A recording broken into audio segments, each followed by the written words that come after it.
Your parents gave you a rule. Work hard, spend less than you earn, save the difference. That rule built real wealth for an entire generation. And today, quietly, without a formal announcement, it stopped working. Not because people became lazy, not because they stopped trying, but because the economy rewrote the rules and nobody told you. The old instruction manual for money was built for a world that no longer exists.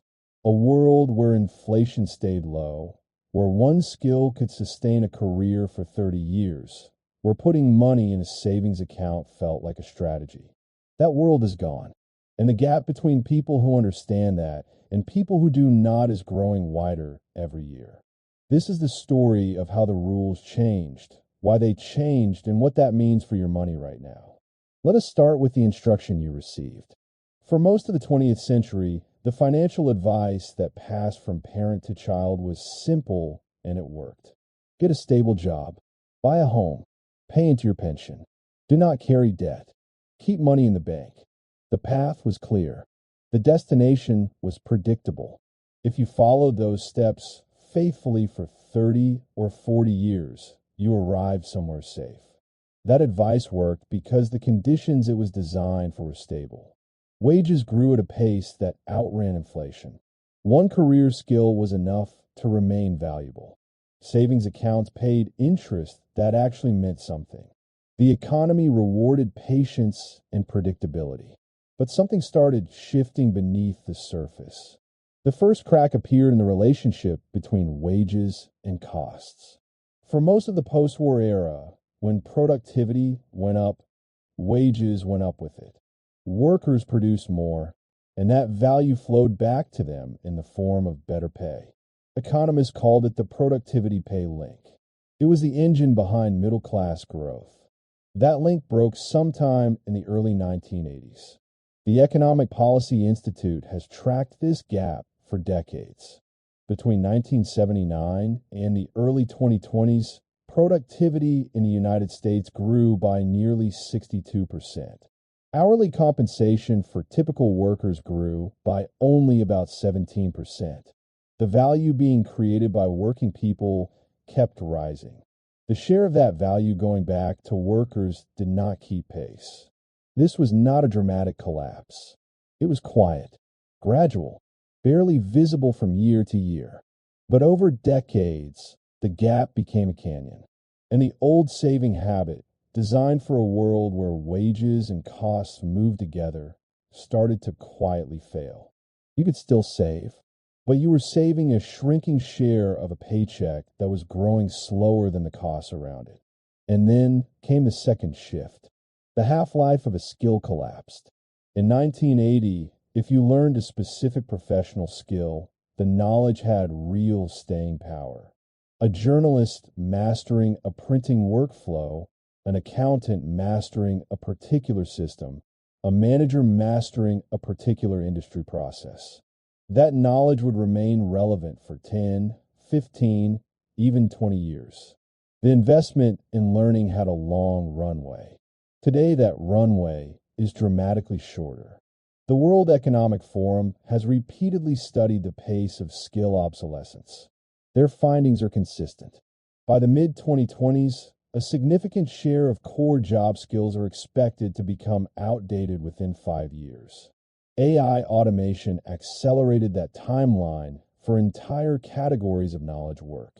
The shelf life of what you know is shrinking faster than most people recognize. This created a brutal new dynamic. In the old economy, your education was a one-time investment with a long payoff. In the new economy, your skills are a depreciating asset. They lose value over time unless you actively reinvest in them.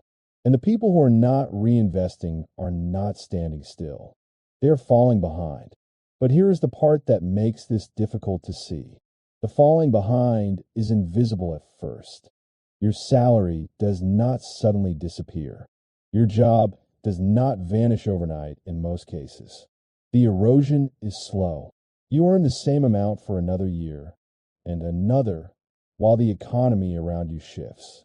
The skills that made you valuable quietly become less valuable. The leverage you have in any negotiation quietly weakens. You feel vaguely stuck but cannot quite explain why. The behavioral economist Daniel Kahneman spent decades studying how humans perceive change. One of his central findings was that people tend to dramatically underestimate slow-moving shifts. When something happens suddenly, we notice it and respond. When something drifts over years, our brains treat it as the new normal. We adapt without realizing we have adapted. We stop seeing what changed. This is exactly what happened with money habits.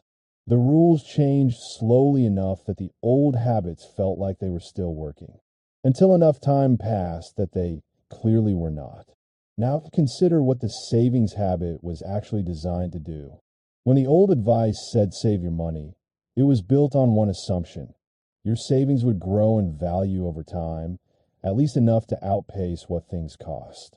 Savings accounts once paid 5, 6, 7% in certain periods. A disciplined saver could genuinely build wealth through patience alone. That world ended without ceremony. By the mid-2010s, central bank policies in many major economies had pushed interest rates to historic lows. Savings accounts, once instruments of gentle compounding, started paying fractions of a percent. Adjusted for inflation, holding cash in a savings account became a losing position. You were not storing value. You were watching value evaporate. The economist Robert Shiller, who won the Nobel Prize for his work on asset prices and financial markets, observed something critical about this era. When the return on safe assets falls dramatically, it does not just change investment calculations. It changes the entire logic of how wealth accumulates. The old ladder, where patience and discipline reliably moved you upward, was replaced by something steeper and less forgiving. The people who understood that rebuilt their approach. They stopped thinking of money primarily as something to protect and started thinking of it as something to deploy. They put their effort into growing their earning power, not just preserving it. They invested in skills that could open new income streams. They understood that in a low-yield, fast-changing economy, the highest return available to most people is not in a savings account. It is in their own human capital. Morgan Housel, in his widely read book, The Psychology of Money, made an observation that captures this shift precisely. He wrote that the ability to do ordinary things with money over a long period of time, consistently and without interruption, is more powerful than any single brilliant financial move. But he also pointed out that what counts as an ordinary thing changes with time and context. The ordinary wisdom of one era can become a quiet trap in another. That is exactly what happened to the save and wait approach. It was not wrong. It was the right answer to a question the economy is no longer asking. The new question the economy is asking is different. It is not, how much can you save from what you already earn? It is, how much can you increase what you are worth? The shift is psychological as much as it is financial. Most people were trained to see their income as a fixed variable. You earn what your job pays.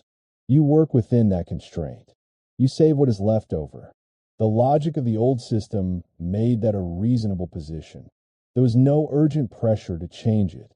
But today your income is not a fixed variable. It is the most elastic, most powerful financial lever you have access to. A small increase in your earning power, sustained over years, compounds into a vastly different financial life. Not because of some dramatic career reinvention, but because an extra meaningful amount of income invested consistently over time produces dramatically different outcomes. The families and individuals who grasped this made a deliberate shift. They started allocating resources the way businesses do. Businesses do not just save profit. They reinvest it. They put capital into whatever produces the highest return. In the current economy, for most working people, the highest return is not in a bank account. It is in skills, relationships, leverage, and knowledge that increases their market value. This is not about giving up saving. A financial buffer still matters. Emergency funds still matter. Avoiding consumer debt still matters. The foundation of financial stability has not changed. What changed is what builds on top of that foundation. For your parents, discipline and patience built on top. Keep saving, keep your head down, let time do the work. That was enough because the economy was slow moving and the return on simply preserving money was real.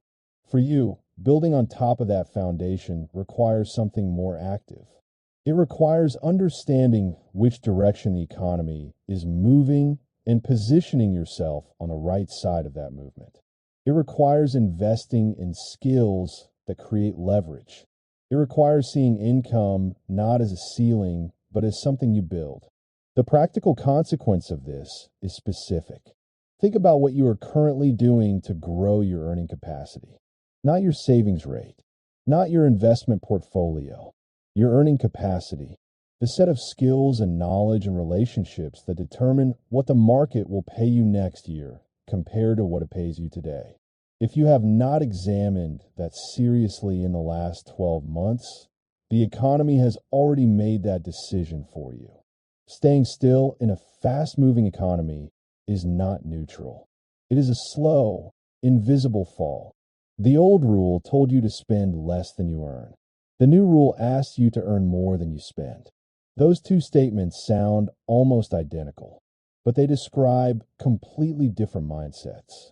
The first assumes your income is fixed and focuses your energy on control.